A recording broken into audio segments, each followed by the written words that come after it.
Hi, my name is Mark Levine. I host the Inside Scoop on Washington every Sunday from noon to 3 p.m. on We Act Radio. I've been hosting the Inside Scoop since 2003 when I quit my job as a congressional attorney. I began on a suburban radio station in Northern Virginia. Since then, I've been syndicated nationwide. I've been on XM Sirius Radio. I regularly appear on the Bill O'Reilly Show, and I take down Sean Hannity. He says I give him a headache. So I don't just take apart the right wing. I bring them on my show. I give the debates that you want to hear when you argue with your colleagues, you know, at the water cooler, at the family dinner table, those benighted conservatives that, let's face it, we all have as our family and friends. So check out the Inside Scoop. We deal with everything: economics, law, politics. Sometimes we even have Nancy Skinner on and she makes me talk about Kim Kardashian, but I don't like that. So we have a well-balanced meal of radio for you. Check out the Inside Scoop. I'm your host, Mark Levine, every Sunday, noon to 3 p.m., right here on We Act Radio. You're listening to We Act Radio, WPWC 1480 AM. Visit us online at weactradio.com.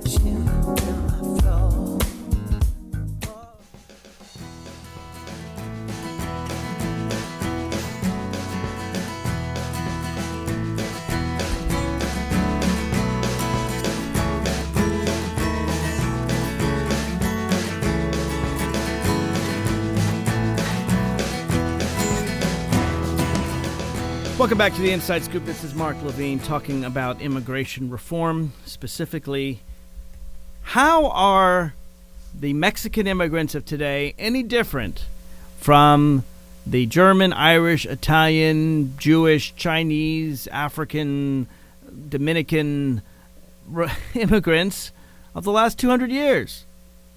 I submit they are not. The irony is, if you look at the stereotypes of Mexican immigrants in the United States, most of them, I think, at least the ones I hear, are positive. People say they work very, very hard and very low wages, and you often find Mexican immigrants picking crops in the field and under difficult conditions, or working in landscaping or things like that. Now, why would we want to refuse hard-working people in America? By the way, when it comes to criminals, and I don't think immigrants are more likely to be criminal than any other poor person, it's going to be a small percentage of them.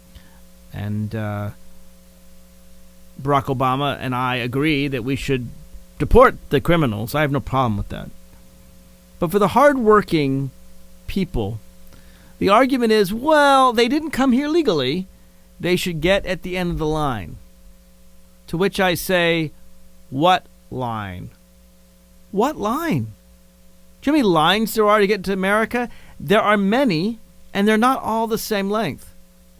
It's ironic that Marco Rubio has come up with the most progressive, or perhaps I should say least conservative, Republican plan for immigration reform. Marco Rubio is the child of Cuban immigrants.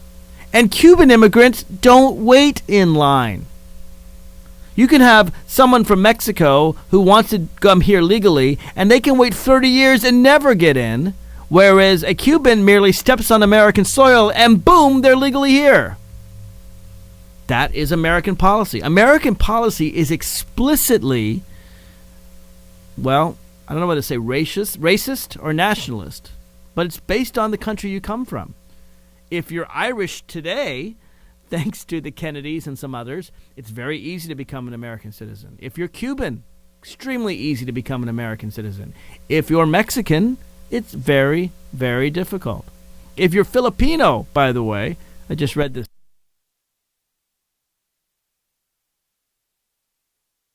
Here legally as an American citizen, right now they are processing applications from 1989. That's right. If you applied 23 years ago, they're just now getting to your application. So to say to go to the end of a line that lasts forever and you may not ever get to the front until you're dead, to me that's a Kafkaesque solution, right? Do something that's impossible and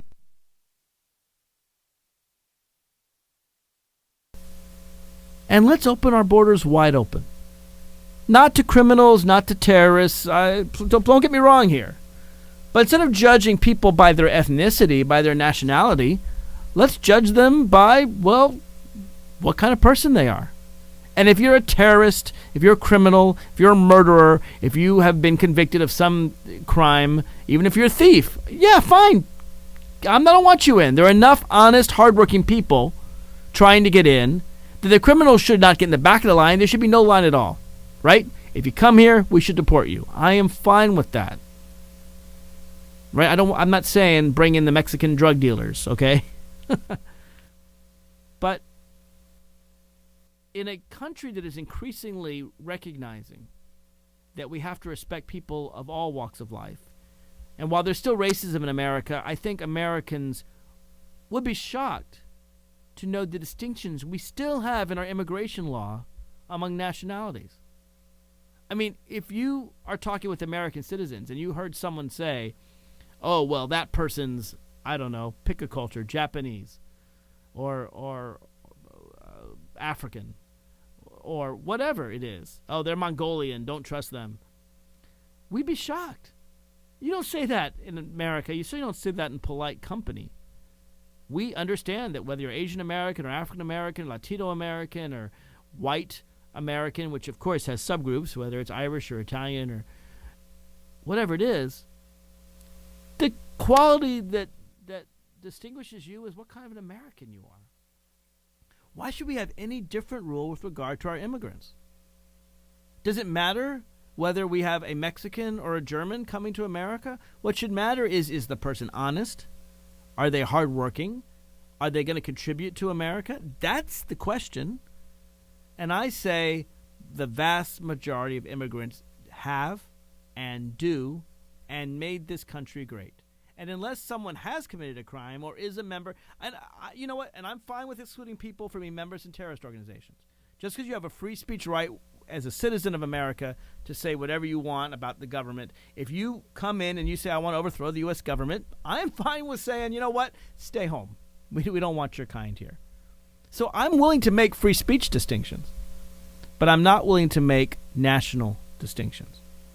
So Marco Rubio, thank you for being so nice as to reach out and give Mexican Americans a chance. I actually do appreciate that because I think you have gone farther in your party than virtually any Republican has. There used to be a time when John McCain, George W. Bush supported immigration reform, and then Barack Obama became president, and they all ran away in the other direction. But how about a little bit of humility, Senator Rubio? How about a little recognition that you are senator today because you're lucky enough to be born Cuban American and not Mexican American, which is a distinction without a difference. I mean, Cuban Americans, have they suffered under Castro? Yes, they have. Mexican Americans, have they suffered under the current corrupt Mexican government, which they do elect their leaders, but the leaders have very little control over the country, where you've got extreme corruption and roving gangs of terrorists, narco-terrorists. They're killing tens of thousands of people. In fact, I don't know whether life is better for the poorest of Cubans and the poorest of Mexicans, but I would bet they're better for the Cubans. I would bet that the average Cuban lives a higher standard of living than the average Mexican. That's no praise for Castro or for the Mexican government. But recognize, Marco Rubio, that you are Senator of the United States even though your parents were immigrants. And that's a good thing. And now you're telling Mexican Americans they have to wait not 5 years, not 10 years, but 20 or 30 years to be on a path to citizenship. And that's a step forward for your party? Think again. Think again. What if your parents were Mexican? If there's no moral difference between Cubans and Mexicans, then maybe we should just get rid of nationality restrictions altogether. This is the part that's not being discussed in the current immigration debate. When people say go to the back of the line, I think there's this implicit assumption. There's this long line, first come, first served. Let the people that applied in 1990 come in before the people that applied in 1995. That's not how our system works at all. Just look at the law, right? If you marry someone and you're straight, they can come in right away. They can come in the next day. They get a green card. If you marry someone and you're gay, That's not a fair line, where the straights get to the front and the gays go to the back. That's no more fair than the Cubans in the front and the Mexicans in the back. Now, I understand family unification principles. I get it. It makes sense to me that if you're an American and you've got a spouse, that they should get preference over if you're a Mongolian who has no ties to America and you want to get in. So I understand that Americans and their families have priority. I'm actually okay with that. But let's give an identical priority to all. If our immigration system were fair, I'd have fewer complaints with people who are saying, wait your turn at the back of the line. If our immigration system were rational, then I could understand why people would say, wait your turn. But it's not fair, and it's not rational, and anyone that knows the system knows it. You ever had someone try to get a visa? Do you know all the little tricks and traps they can do? If you know someone, it might have a better shot. Whatever happened to equality under the law? So when we get this immigration debate, and it's going to come to the fore, and you're going to hear the Republicans say, Obama is saying these people who broke the law should get their place, they should get in the front of the line. And what about those people waiting patiently in the line? I say it's not a fair line. If you have a line where white people get in the front and black people get in the back, where straight people get in the front and gay people get in the back, where Cubans get in the front and Mexicans get in the back, then don't be surprised if people want to break the line. I don't like line breakers. But if you got someone that's always being put in the back of the line based on things they can't control, like their ethnicity and their sexual orientation, I say screw the line, come all in, even if you have to go across the borders, and let's be fairer for once. As face it, Americans have always been fair for generations. Every generation, it seems, there is a wish to exclude the newcomer. I mean, here you have, after the American Revolution, 1/3 of Americans were traitors to the new country. They had fought, they were loyalists, they were Tories, they fought for Great Britain. We had to welcome them in. But already they get in and they want to exclude the Germans and the Irish. After the Civil War, we had rebels, we had Southerners who had fought against the United States of America. We accepted them back in the fold, but they didn't allow the African Americans who'd been in this country just as long as they had, didn't give them a chance to succeed. The reason we passed the Civil War amendments was to give equal protection under the law to everyone. And in immigration reform, if you take out the racism, and you take out the homophobia, and you take out all the ways that human beings are distinguished based on things that they cannot control, just do that, and you'll have common sense immigration reform. Tell that to the Republicans. This is Mark Levine. This is the Inside Scoop. We'll be right back with more of it, and I want to talk also about Chuck Hagel and the nomination fight, and really the strange view that many have, including the Obama administration, about the nature of democracy around the globe. I am concerned that Barack Obama and his Secretary of Defense, Chuck Hagel, are taking in the wrong lesson. And I'll explain what I mean when we come back. This is Mark Levine, the Inside Scoop. If you want to follow me on Twitter, Mark Levine Talk.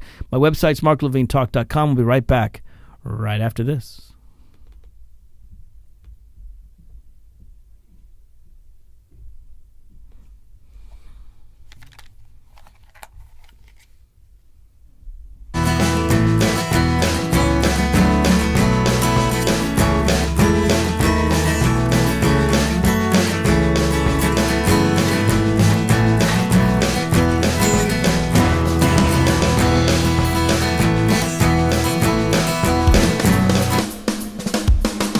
You're listening to We Act Radio, WPWC 1480 AM. Visit us online at weactradio.com. In the scramble to fix the federal deficit, one of Washington's worst ideas is widely considered by political elites, including some Democrats, to be a good idea, even a painless fix. The idea is to raise the age of eligibility for both Social Security and Medicare, shoving it from 65 to 67 or beyond. After all, goes Washington's conventional wisdom, people live so much longer now, so it won't hurt to postpone eligibility and save a couple of years of taxpayer outlays to people. But, as economist and columnist Paul Krugman has pointed out, this bit of conventional wisdom is merely conventional, in the sense of trite. While life expectancy has gone up on average, it has not increased much for working stiffs, especially tens of millions of lower wage and poor workers.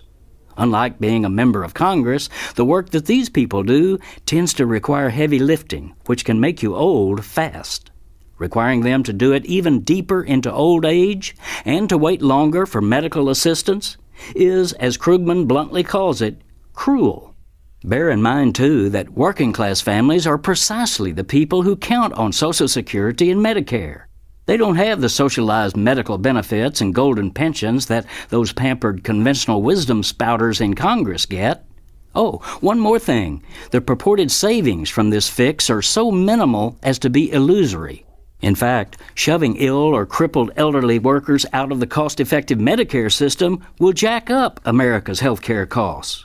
This is Jim Hightower saying, so raising the retirement age is gratuitous as well as cruel, but mostly it's severely ignorant. What's at work here is a policy-making elite that includes no working-class people, so it can cluelessly believe that making the lives of these Americans worse is painless. Need an antidote to the progressive blues? Want some good news about how grassroots folks are rebelling against the corporate powers and winning? Well, here's an easy-to-swallow pill for you. The Hightower Lowdown. Hightower's monthly newsletter will give you the lowdown, even as it lifts you up. It's 4 pages a month, jam-packed with facts you can use, actions you can take, and Jim's own Texas humor, all for only $15 a year. To become a lowdowner, go to hightowerlowdown.org. You're listening to We Act Radio, WPWC 1480 AM. Now get out there and do something.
Welcome back to the Raucous Caucus. This is Mark Levine, and our phone system is working now. Yay! So that means, first of all, I have Terry DeKester on the line, which is terrific. It also means that you folks can call in now. You weren't able to call in before at 202-889-9797. Terry, I apologize for that. I thought it was because of the break-in this morning, but it appears to have been caused by a massive corporation by the name of Verizon. So I know how much you love big corporations, but this time I'm afraid they did us in. I know that's unusual for you. Oh yeah, I love corporations. I remember back at a previous radio station where a certain corporation probably called Verizon or AT&T, I forget which, but they literally had our T1 line cut. Yeah. And we were out for 3 days. Not that a corporation would do that. No, anyway. Of course not. Hey, listen, I know you don't have much time because of our shortened show, and I apologize for that. Like I said, blame Verizon. But so I've talked about my topic at length. You didn't hear it because you weren't here about immigration. I want to move on right to your topic and give you that chance. Something about narcissistic, destructive culture. What are you talking about? I'm talking about America, Mark. I'm talking about America. I made the mistake in the last few weeks of watching an absurd amount of television, and hopefully it wasn't Honey Boo Boo. You didn't watch? No, it wasn't. All right, Even good. Watching good things like the Colbert Show and the Daily Show. Okay, good things. But in the very first, just to simply understand what I'm trying to say here, Mark, and I think you understand this as well. There's always a debate between nature and nurture. What develops, what causes what in terms of our human development. Mm-hmm. And there's no question whatsoever that it's at least 50% nurture, if not more. I mean, nurture has almost probably a larger percentage to do with our development than nature, except for certain genetic problems that may exist. And the point being, it's nurture. What you're talking about is your culture. Mm-hmm. And what you're talking about is, therefore, American culture, since we're in this country. And you can look at very simple facts like destruction of family and the fact that single-parent family is the dominant percentage these days. There are more people in single-parent families and more kids with single-parent families than there are with dual-parent families. You can look at all the trends in our society in the last few years. They are all pushed, dominated, caused by one simple fact. And that is contemporary capitalistic marketing. And the thrust of contemporary capitalistic marketing is to make you feel as if you are the single most important person in the universe, if, of course, being whatever product you have to buy, be it a car or whatever. But our entire culture, and now our political culture, continually teaches us that, one, we are exceptional, that, two, you can be anything you want to be, and so on and so forth. But it has created this totally narcissistic view as opposed to a community view. Well, now, Terry, given that you call yourself the doctor of democracy, and I still haven't seen that degree yet, I'm still waiting for you to show me. I'm sending you the original copy soon. All right, I want to see that because you've been promising me that for about 5 years now. Terry, given you and me and Garland and all of us, I'm not going to dispute the narcissistic culture, but aren't we all victims to it? I mean, don't we all do it? Isn't America largely about saying, hey, we're really great and I got this great product and you should buy from me, and that jostling causes capitalism and money to flow, doesn't it? Yes, it does, and therein is the flaw. And it's heightened by the simple fact, if you look back even historically, I mean, let's assume that the country had some rational moments. One of the costs of being or assuming that you are the victor, which, of course, is what we assumed to an absurd degree regarding World War II. Yes, we were significant in it, but, that doesn't count for 29 million Russians who fought and were killed, as opposed to a few 100,000 Americans. We were the victor. We weren't the sole victor, but we were certainly the victor. Well, we were a victor. We were a victor. And we were the one nation in the world war period that was not physically significantly attacked. True. Only Pearl Harbor. That's really all that happened. Everybody else had to live in hell bombed out of them. There were two tiny Aleutian islands, but that's okay. Fine. Yeah, right. Yeah. That's the exception that proves the rule. Yeah, and I think that's where it all began in a sense. There's a cost to winning a war as well as to waging a war or to losing a war. And it began with that, okay, we're the victors. It's only because of us that, that the war was won. Well, that's not quite exactly true, that eliminates about 60 million people overall that were killed. Or that fought very hard, the British and the Russians, to be sure, but also the partisans, the French and the resistance fighting behind the lines and everybody else. Right. Yeah, but it started this whole culture, it seems, or maybe it started beforehand, maybe it started during the Revolution, but at any point, this whole idea that we're somehow either unique and special, but it's been drilled now into not we, but to you. You, the individual, are unique and special, and therefore you deserve anything you want. The backside of this, Mark, which is equally destructive, is when you don't get everything you want or anything you want, you get frustrated, you get angry. You might even buy a couple of extra guns. I knew you were going to take this to Newtown somehow. Yeah. We have no evidence that Adam Lanza didn't get what he wanted, and that's why he went in and started murdering first graders. Nobody in America gets what they wanted, because if they got what they wanted, according to our culture, I would have every sexual partner I ever dreamed of. I would have all the money I would ever dream of. I would have all the cars. Does your wife listen to this show, Terry? I'm just asking. No, she's not. Okay, all right. I'll maybe I should hide the archive. I don't know. Yeah. Please do. But I mean, really, if we we are taught we can have anything and everything. See, Terry, and we're in fact spreading this culture around the world now. I guess I see it as it's yin and yang. All right, yin and yang. Yin and yang. I'll just mix. I can have both yin and yang. No, that's the point. I'm about to mix a Chinese metaphor with an old Talmudic saying, just showing the incredible cultural diversity that is America. But there's an old Talmudic saying that every human being on Earth should keep two pieces of paper in his or her pocket. One says that you were created in the image of God, and the other one says you're nothing but dust. And the point is that you need to be reminded at certain stages in your life of either one of those pieces of paper. When you're particularly down and out and miserable and depressed, you should be reminded you're created in the image of God. And when you are full of yourself and believe everything belongs to you and you should get anything you want, you should be reminded you're nothing but dust. To me, that's what I mean by yin and yang. The point is that to some extent, self-confidence is good. To some extent, individual worth is good. If you have none, you're not going to achieve much in life. On the other hand, you're absolutely right that too much of it is a bad thing. If you look out, again, I'll give you one more Talmudic saying, if I am not for myself, who will be for me? But if I am only for myself, what am I? And the point of those rhetorical questions is obviously to say you should think highly of yourself, but you should think equally highly of others as well. Your argument, I think, is not that self-confidence is bad, but that we're not thinking of others while we're thinking of ourselves, right? Exactly. And and I appreciate the Talmud perspective, and it's a perspective that's valuable or valid in almost every single religion.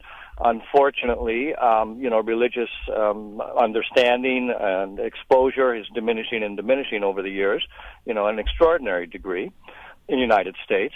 And the point is there are always counter forces within our nurture that can lead us towards community, and there are people dedicated to community. And I think even people like myself and you and Garland, we are trying to serve community and help community into a large degree, but it doesn't compare to the information, the inundation of information saying, no, you can have anything you want, period. So your argument, I think, is that capitalism harms community and promotes individualism. Is that your argument?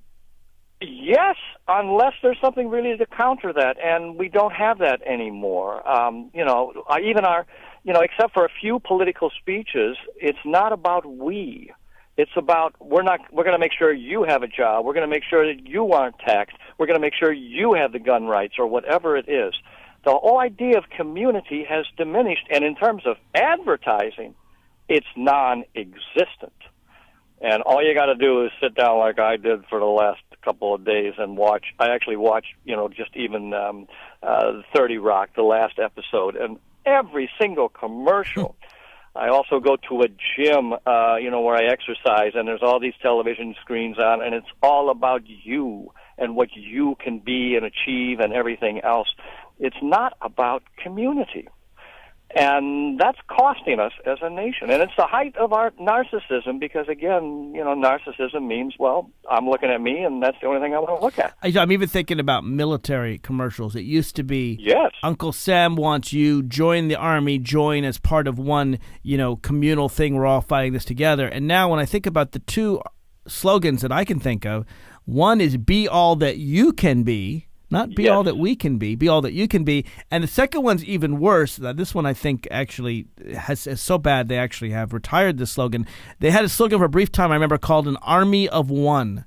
That somehow you were going to, like a video game, defeat the dragon and defeat the Al-Qaeda by yourself. And I couldn't think of any more stupid or frankly dishonest slogan than an Army of One. The whole point of an army is it's not one. No single individual ever can constitute an army, and if they can, they're probably dangerous and should be locked up. An army, by definition, is people working together to achieve a task, and that's why we trust an army. We don't trust an individual to keep our security throughout the entire nation. And I thought that was like I said, not only a horrible slogan for narcissistic reasons, but actually dishonest, because there ain't no such thing as an Army of One. No, although in a way we've even moved towards that to a large degree because now you can have, and yes, there's layers of supposed security and control over it, but you can now sit back and control your drone. Right. You can just fly your little drone in and you can wipe out anybody you want to wipe out. And as you know, we're even empowering the drones to make that decision for us. But, you're exactly right. Even the idea of going from the idea of being a soldier, which sort of implies, again, a team thing as opposed to a warrior. That's right. And our conversation has changed entirely to warrior. So what's the answer? I mean, there are still communal things. I like communal things. I like going out to the mall. I have not missed an inauguration since I've been here in Washington. That's not true. I did miss George Bush in 2004. All right, so I can't say that. Yeah, you did. But I did. I protested in 2000. I was out in 2008, 2012. But also, I'm proud to say that every single July 4th, I go out into the mall and with my fellow Americans and enjoy that. There are certainly communal things. They're in religious institutions. They're in public parks. They're in things like July 4th celebrations where every American of every walk of life comes out. We certainly have communal events that continue to occur in America. How would you argue that we can promote community and dampen down some of this excess narcissism? Well, we have to go a step further, and not to diminish what you are doing or what you are saying, but to go to a communal event, like be it a football game or be it Super Bowl. Don't we all share that? Super Bowl, or today, or 4th of July, etc. That is totally different from being, say, in a community organization, say with your PTA, or being with a community organization such as a church or a synagogue. Where you're actually interrelating with all kinds of other people and other people's needs. Or the United Way, better example, where you're actually serving people in need without regard to any particular religion or anything like that. Yeah, but I mean, without that social, face-to-face human contact and human interaction, that's far different than, say, texting, than email, than going to an event with 600,000 strangers. It's a very different world to be involved with a simple community of people, be it your neighborhood or whatever, and working socially with them. That's a totally different experience, which therefore requires, the very fact of direct human interaction requires a certain degree of humility, because it means, you got to listen to other people's point of view. You got to be aware of hopefully their body language, their sensitivities, their needs. It's a totally different point of view. And even when we're doing things like everybody watching the Super Bowl, well, we're focused on that little black box, or now colored box, and that is not necessarily a community activity. It's not person to person. There's a big difference. We're in other words, we're in the audience. We're not on the field. Yeah, we're actually exactly. We're not creating the dialogue. We're simply passively watching it. Even if we're yelling and screaming and jumping up and down. Yeah, no one sees it. We're not really part of the event. We are a spectator. That's true. And and it's a very different way that our culture has shifted over the last umpteen years. I mean, you think of, not to idealize everything, but a small town community, a small town America, even a small town or big city ghetto, had had. A sense of community that just doesn't exist today. I can give you one poignant example, and it'll just take me a minute, but, one of my first professional jobs in theater was in Philadelphia, and I was on the south side of Philadelphia, South Street. I was Theater of Living Arts, great theater, but right in the middle of the ghetto. I was one of 3 whites that lived in the whole area. I finally crossed the line into a few bars and restaurants and everything else where people began to recognize me as a community. And I lived right there on South Street, and I had a walk-up apartment, and I shared it with an African-American roommate and all of that stuff. And, I felt a little bit threatened for the most part, but okay, I was doing all right. One day I was walking down the street, minding my own business, and this car of punks pulled up and started to get out of the car to harass me, threaten me, rob me, whatever. Out of nowhere, 5, 6, 7, 8 other members of that community, all African American, came up and simply said to this other gang, "He's ours. Get out of here." They left. I never felt so damn safe in a neighborhood in my life. You were of that Mark. community. You were not a stranger. You were that community.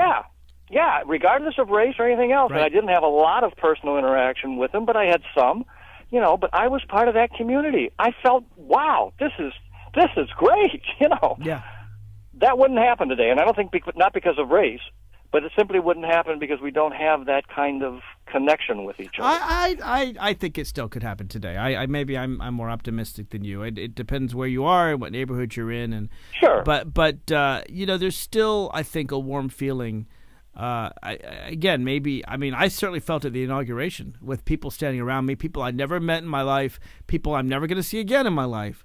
But for a moment, we were all, maybe because we all shared our excitement and we had probably similar political views, though we didn't express them. Well, we all kind of booed Newt Gingrich, so I guess we did express them. But the point is I felt a connection with those people, complete strangers, unlike you'd lived in that community for a while. And let me put a different context on it. And again, I'm not dismissing the value of being with a group of people supporting a particular idea or cause. I mean, I've been in numerous parades and everything else, and part of that, and spoken at events and all of that, and it's incredibly valuable. And I'm sure were arrested with other people in 1968. Yes, when I was arrested all by my lonesome too. Right. But that's another whole story, including for political reasons.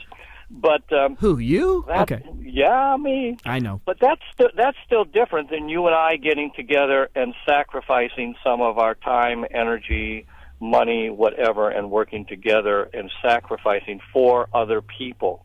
That's it's another level. Well, let me distinguish then. That do that. Let me distinguish then, because part of what you're talking about is communal spirit, but you're talking about something deeper. You're talking about, I don't know what you want to call it, charity or simply giving back to the community. You're talking about actually communally getting together and making the world a better place, and not just getting together to celebrate July 4th.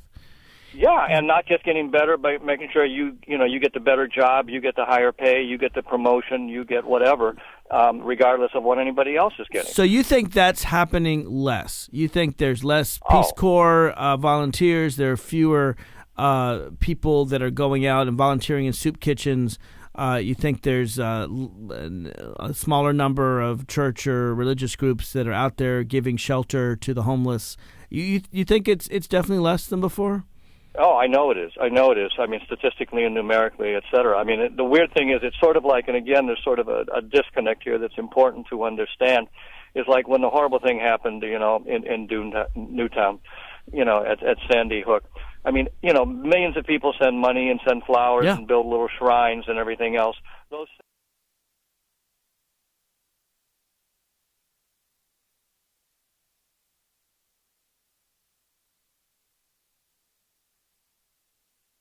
by earthquake, there were a lot of people that sent money, but then haven't any concern for Haiti a year later. In Newtown, apparently they have a surplus, a surfeit. They have so many stuffed animals, they have to give them away to others, and I'm glad they are. Good for Newtown for giving them away to others. Sure. But as horrible and horrific as Newtown was, and a pile of first graders shot many times. The imagery is particularly gruesome, and there are gun deaths every day in America. Every yeah. single day, And about you know, and 100 this- people are murdered by guns, and those 100 don't get near because there's one here and one there all across the country, and there's not 20 first graders in a pile. We don't hear about them as much, but I've noticed just since Newtown, there was a shooting in Texas, there was a shooting in California. It just since Newtown, you start to perk up your ears and you notice, what can we do other than have better laws, which is one of the things certainly progressives are working on. But in terms of community, how are you saying that in our own neighborhood, when we read about someone that's been shot and killed, send something to help that family and not just the famous families of Newtown? I'm saying you got to go further than that. I'm saying you've got to go offer your service to that family if you can, directly or indirectly, but not just give them something, but say, I'm here. I'm here, I care, I matter, I'll shine your shoes, whatever you want, I will help during this period. I'm saying, yes, be organized within groups, but again, be totally interconnected, because that's what's lacking in our society. It's a winner-take-all, and society where the community doesn't matter that much anymore, and it has to, because that's you can see what's happening in Congress is merely an extension of exactly what I'm talking about. Your point of view, your opinion matters more than anybody else's point of view, and of course, a society can't stay together that way. I'm a bit of a geek and a bit of historical geek. I love history, but I think that one of the ways you learn from the present is to study the past. And if you've read Alexis de Tocqueville's Democracy in America, it came out in the 1830s. Fascinating, because here you have, I guess, a French aristocrat coming and exploring America and really seeing America through foreign eyes. And sometimes I think when you walk into a situation and you're not of it, you can sometimes even describe it better. And I think that's why de Tocqueville's book is still read today. But one of the things he talks about in his book is all of the many, many groups that the Americans are joiners, that we are a member of our church group, and we're a member of our employment group, and we're a member of this family group, and we're a member of this charitable group, and we're a member of this sports group, and that Americans are always members of various communal groups that do things together. We do everything by go out and feed people together. We go out and shoot together. I mean, we do everything from one to the other. And that was the thing that to him was so surprising, is that America was always reaching out to join in these communities. And, of course, he's talking about 1830s America, but I don't know how. The question is that still true today? And maybe it's not. Well, remind me of the exact era that he was writing 1830s. when he was in America. The 1830s. Yeah. So it was like early America. Obviously, he's talking about white people, and he's talking, although the black communities among the slaves. But he's also talking about the beginning of if not already in process, extreme immigration to the United States, where communities literally coalesced when they arrived here. The Italians with the Italians, right. The Germans with the Germans, et cetera, et cetera, et cetera. And today, quote, we're all Americans, but we're not unified about anything. See, I don't think we were unified in the 1830s. I think we were at each other's throats over slavery. We certainly, Adams and Jefferson, it was probably the nastiest political race ever in 1800. People forget that. I just meant the communities, the individual communities were unified. We weren't unified as a country. But what we were joining and promoting unity in smaller groups, in individual groups. Like my ghetto neighborhood in Philadelphia, where black or white, I was part of the community. Unfortunately, my good friend, I have to run now because, believe it or not, and I'm not trying to sound overly righteous here, but I am due in church at this very moment. Good for you. Good for you. And while you're there, go out and join with a bunch of church people and hopefully go work in a soup kitchen or provide shelter to somebody. You better believe it. It's a privilege to work with you, Mark, and hopefully everything will work better technically next week. I sure hope so. Thank you again, Terry, for coming here on the Rockets Caucus. This is Mark Levine. I really enjoyed that discussion with Terry, and I'm enjoying the discussion with you as well. If you want to call in at 202-889-9797. Our phones are now working. Yay! 202-889-9797. We'll be right back right after this.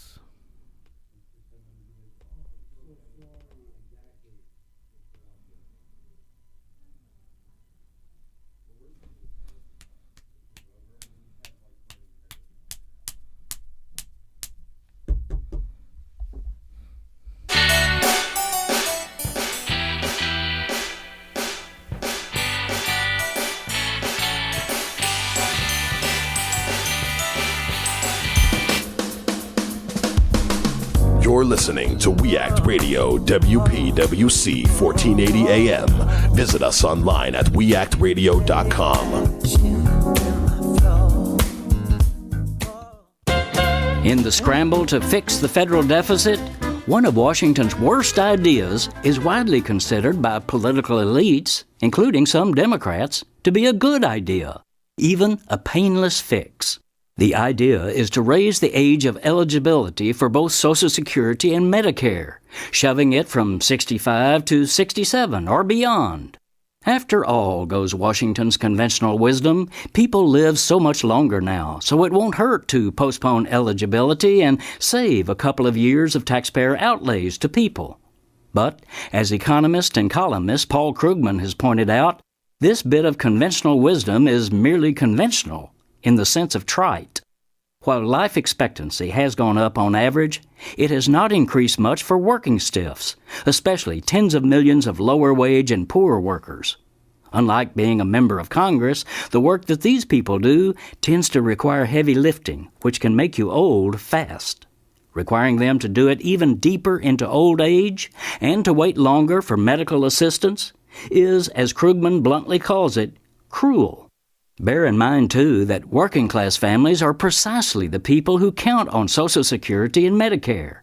They don't have the socialized medical benefits and golden pensions that those pampered conventional wisdom spouters in Congress get. Oh, one more thing. The purported savings from this fix are so minimal as to be illusory. In fact, shoving ill or crippled elderly workers out of the cost-effective Medicare system will jack up America's health care costs. This is Jim Hightower saying, so raising the retirement age is gratuitous as well as cruel, but mostly it's severely ignorant. What's at work here is a policy-making elite that includes no working-class people, so it can cluelessly believe that making the lives of these Americans worse is painless. Need an antidote to the progressive blues? Want some good news about how grassroots folks are rebelling against the corporate powers and winning? Well, here's an easy-to-swallow pill for you. The Hightower Lowdown. Hightower's monthly newsletter will give you the lowdown, even as it lifts you up. It's 4 pages a month, jam-packed with facts you can use, actions you can take, and Jim's own Texas humor, all for only $15 a year. To become a lowdowner, go to hightowerlowdown.org. You're listening to We Act Radio, WPWC 1480 AM. Now get out there and do something. Hello, this is Julia Louis-Dreyfus, and I want to tell you about my new favorite discovery, Yosemite National Park. I recently went there with my husband and children, and we walked the trails to see the breathtaking waterfalls, admired the grand meadows, and giant sequoias. But the future of our national parks is uncertain. Many challenges face our parks today, from polluted air and water to development threats outside their borders and inadequate funding to protect our national heritage. That's why the National Parks Conservation Association recently completed a decade-long assessment of the challenges facing our national parks, along with proposed actions that will ensure our children and grandchildren will be able to enjoy the parks as we have. Our national parks have inspired Americans for nearly 100 years. As we approach the centennial of the National Park Service in 2016, please join us in helping to protect our national park legacy. Find out how at www.npca.org.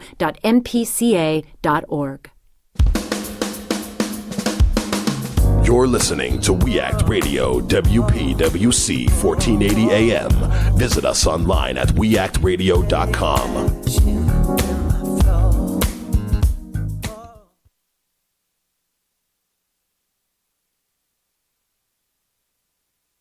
John Swartz, aggravated when he noticed the cops of St. Johnsville, New York, lying in wait in a radar trap instead of patrolling and solving crimes, flipped the cops the bird, and then... Listen up. This matters. I'm Louis Black, and this is the Civil Liberties Minute with ACLU attorney Bill Newman. And then the cops busted him and his wife for disorderly conduct. Those charges were, of course, thrown out of court. The recent federal appellate decision in the Swartz's civil case against the cops traces the middle finger salute back to the ancient Greeks and notes that quite possibly, and appropriately enough, I might add, the first recorded use of the gesture in America may have occurred in 1886 when a photographer memorialized a pitcher from the professional baseball team from Boston flipping the bird at the professional baseball team from New York. The decision also reiterates what courts across the country have consistently held, that giving the middle finger salute to a cop in and of itself cannot be disorderly conduct. Undignified behavior, perhaps, but such expression is First Amendment protected speech, and so the Swartzes may sue the cops for their illegal arrest, the cops' illegal seizure of them. Many cops, though apparently not some in St. Johnsville, New York, understand the constitutional guarantee and the need to have a thicker skin. As the spokesperson for the New York City Police Department put it, if officers locked up every driver who gave them the middle finger, traffic would grind to a halt. The Civil Liberties Minute is made possible by the American Civil Liberties Union because freedom can't defend itself. You're listening to We Act Radio, WPWC 1480 AM. Visit us online at weactradio.com.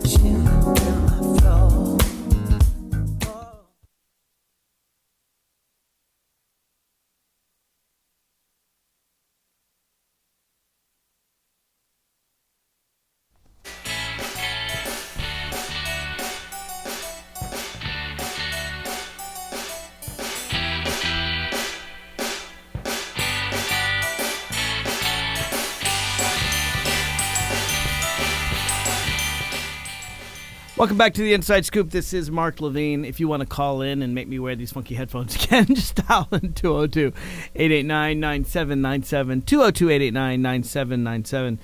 I want to change the topic a little bit because in the news this week has been a lot of discussion of foreign policy. That's because, well, for one thing, Hillary Clinton has had her last day as Secretary of State. John Kerry's taken over. But also, much bigger deal, the confirmation hearings for Chuck Hagel, who is scheduled, if confirmed, to replace Leon Panetta as Secretary of Defense. I'm not a fan of Chuck Hagel. I'm a liberal. I'm a progressive. Not a fan. I love Leon Panetta, and I wish he could stay another 4 years. But it's true that my concerns with Chuck Hagel are really my concerns with Barack Obama. Unlike some liberals, I'm not afraid to criticize the President of the United States. The funny thing is when I look at my progressive values, when it comes to international values, I have a longer look. I think a lot of liberals, progressives today, it's almost like history began under George W. Bush. And you look at history through the lens of George W. Bush, and alone through that lens, you're going to say, well, we invaded a country that never attacked us. That's Iraq. We went into Afghanistan rightfully after they attacked us, but stayed way too long for 10 years trying to rebuild a country that has never been particularly built.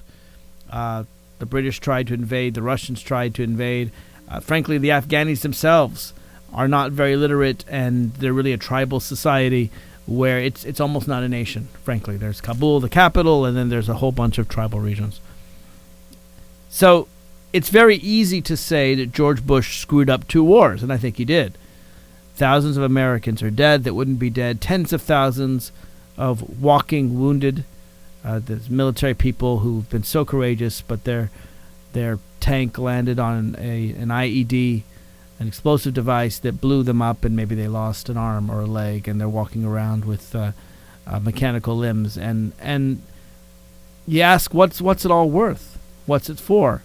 And I understand people who see Iraq, see Afghanistan, see Vietnam, and say, well, it's ridiculous. Why are we, the classic liberal line is, why are we fighting abroad when we've got problems here at home? I take a longer view, I guess. I go back to Franklin Delano Roosevelt. At that time, it was he who wanted to intervene to help Great Britain fight the Nazis, and it was the right that were the isolationists. They were the ones that said, hey, we've got problems here at home. Don't worry about the Nazis. We've got to focus on the Great Depression. So the whole conflict of isolationist versus internationalist is a different conflict from liberal and conservative. And I will not let the isolationist view become the liberal view or the leftist view, not on my watch. There are liberal isolationists and there are liberal interventionists, internationalists, perhaps I should call it. There are conservative isolationists. Pat Buchanan comes to mind. George Will comes to mind. And there are certainly conservative internationalists the whole neoconservatives come to mind. So what is the difference between all of us? And why am I concerned that Barack Obama is becoming an isolationist? I think to answer that question, you have to go back and say, are wars ever just? There's some on the left that perhaps would say war is hell, wars are never just. There's no reason ever to have a war. I disagree with that assertion. I think most people do. People understand that self-defense is necessary, that if you're attacked, you got to fight back, that war is sometimes a necessary evil. Evil, to be sure, but sometimes necessary. The real question comes, when should the United States put military power where a country didn't attack us? Where should we get involved in a place that maybe has no direct connection to the United States of America? And I think when you talk about Iraq or you talk about Afghanistan, or today when many people talk about Iran, sometimes even the way people talk about Syria, they're like, well, these aren't countries that matter much to the United States. It's the same argument really people made in the 40s. Great Britain isn't that important. France isn't that important. The Nazis are in Germany. They won't come and affect us. And yet it can go too far in the other direction, right? Vietnam was an incredible mistake. Iraq was an incredible mistake. Afghanistan was too. Interestingly, liberals, when it comes to countries like Rwanda or Cambodia, and we see movies about the killing fields, we see movies about the massive genocide, then we say, why didn't America do something? Why didn't America do something during the Holocaust? So when we see mass murder, the same liberals that are against our intervention support it. What could be a consistent view? I think there are two reasons to get involved in a country that did not attack us. It's not self-defense. And one I think is legitimate and one is not. One is for national resources. And I think you'll see that most conservative wars are fought over national resources. We want oil. We're in Iraq because it has oil. We're sending troops down in Central America 100 years ago because they got things we want, whether it's bananas for the United Fruit Company or oil or other natural resources. To me, that is not a legitimate reason to fight a war. But preventing mass murder is a legitimate reason. Preventing the Holocaust, preventing the genocide in Rwanda, the genocide in Darfur, which I argued strenuously we should do something about, preventing the killing fields in Cambodia, preventing the killing that started to go on in Kosovo that Bill Clinton did around 1995 or so, and preventing the massacre that would have occurred in Libya that I supported with Barack Obama. It's why I support action in Syria today. I try to be consistent. And I'm not going to consistently say we should never be abroad. And I'm not going to consistently say we should always be abroad. The question is, what should be our principles? And I'll tell you something else. I think we've gone about things the wrong way. I mean, if you look at the war in Kosovo, what did Bill Clinton do? He used American air power to stop the Serbian massacre of the Kosovo people. We lost extremely few American lives. I think one plane was downed. I think we lost 3 American lives. 3 is a lot less than the 2,000 plus that have been killed in Afghanistan, the 4,000 or so in Iraq, the tens of thousands of wounded, not to mention the hundreds of thousands of Afghanis and Iraqis that died in the war, and the millions that have been displaced. Kosovo is a lot like Libya, where again, we achieved through air power and through the people themselves fighting their own battles a significant victory with little loss and not that much cost to American lives. Let's not put all wars in the same category.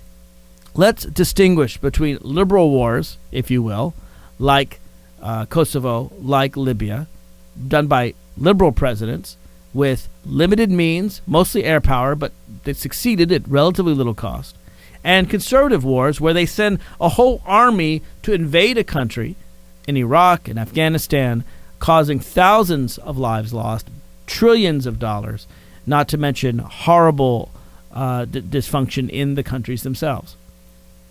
And let's not consider intervention or not a liberal or a conservative idea. This is my problem with Chuck Hagel. It seems to me that Chuck Hagel learned the wrong lesson from Vietnam and the wrong lesson from Iraq. Hegel, I think, and I fear President Obama has learned the lesson that American force is never a good idea, that American force is never the right thing to do, even when people are being massacred, as they are in Syria today, even when a country poses an existential threat, like the country of Iran, or frankly, the country of North Korea. I mean, Bill Clinton kept North Korea from getting nuclear weapons. Under George W. Bush, North Korea got nuclear weapons. So let's just think about what is reasonable in a war. It's not reasonable to try to fight the great, massive, powerful country of China, even though the brutality they've done to Tibet is clear. We can't fight China. We shouldn't fight China. Even though, obviously, I have sympathy for the Tibetan people. But if you take a country like Syria, where the dictator is using Syrian planes to strafe Syrian villages, actually causing the Syrian Air Force to murder hundreds of thousands, or at least tens of thousands, there's maybe more than 100,000, of innocent Syrian people, I think that that's where we need to go in. I mean, here's the thing. If we go in Libya, which has oil, and we don't go into Syria, that to me is a conservative vision. A vision of, ooh, there are resources there. Let's take them. They're ours. We're Americans. We can have anything we want. Rather than a liberal vision, internationalist vision of saving lives. Let's fight wars only when they will save more lives. If we intervene in Syria, we will save lives. Tens of thousands of people will be living today if we had intervened a year ago. And there's tens of thousands of people that will be murdered in the next year if we don't intervene now. That is a reason to risk life and limb to save more lives and more limbs. Don't fight life and limb over oil. But don't refuse to fight life and limb over humanity.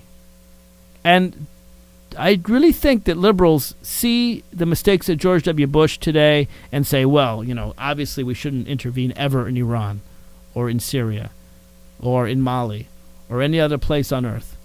And I think that's the wrong lesson. The lesson of George W. Bush is not never to intervene. The lesson is don't intervene for the wrong reasons with the wrong amount of force. Don't occupy a country where the people themselves are not struggling themselves to overthrow their government. That sometimes pinprick solutions, right? Bombing a terrorist training camp with a drone is the right solution. It's a lot better than invading a country where there's almost no Al-Qaeda left and then seeing Al-Qaeda spring up in Yemen and Mali and Somalia and elsewhere around the globe. We cannot invade every country on earth, that's for sure. I don't think we should invade hardly any country on earth. But that doesn't mean we can't, if not win, fight a war against terrorism. We can never win a war against terrorism because there's always going to be terrorist groups fighting everywhere. But if we start looking at our foreign policy not like where can we throw our troops around, but where can we do the most good and save the most lives, we can come up with a liberal internationalist vision. And I would argue that's the right vision for America. 202-889-9797 if you want to call in. Let me know your views on this. 202-889-9797. This is Mark Levine. We'll be right back right after this.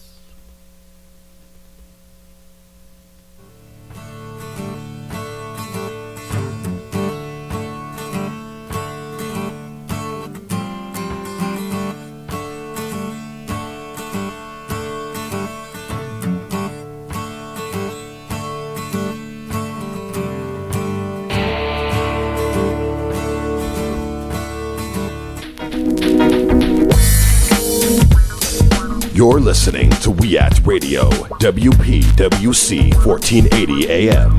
Now get out there and do something.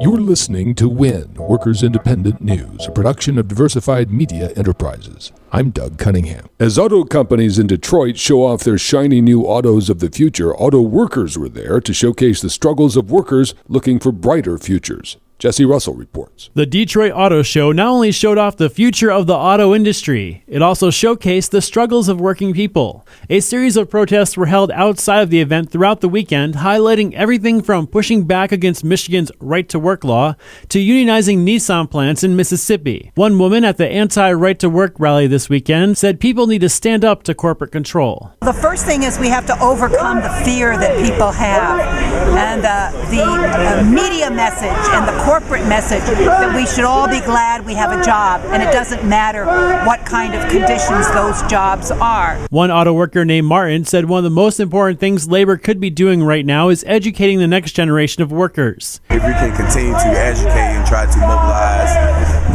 just not inside the plant, but also outside the plant, let people know what's going on, then I think we heading in the right direction. A Korean labor union unhappy with a Hyundai Motors subcontractor has posted a petition on the White House We the People website. It calls on the Obama administration to pressure Hyundai to rehire temporary workers who were laid off. In Chicago, labor activists who support single-payer universal health care held their 2013 conference this week. Chicago Teachers Union President Karen Lewis delivered the keynote speech. Lewis said the 2012 Chicago teachers strike demonstrates the power of community solidarity as firefighters welcomed striking teachers into their homes for meals, and parents also supported them. She says labor must attract and energize young people if it is to have a future. Lewis says as workers everywhere face another year of struggles, community coalitions and solidarity is crucial, and workers need to take the fight to the streets of communities nationwide. We need to continue to build coalitions. Labor alone cannot win this fight. If we don't have community with us, we will be irrelevant quickly. If we don't continue to energize our ranks, to me, the beauty of our strike was that there were so many people without a single strand of gray hair. Regardless of where you are, you still have more to do, as do we all. It can't be a bunch of phone calls, brothers and sisters, face to face, one at a time, person to person. Stop preaching to the choir, take off those robes, and get in the streets.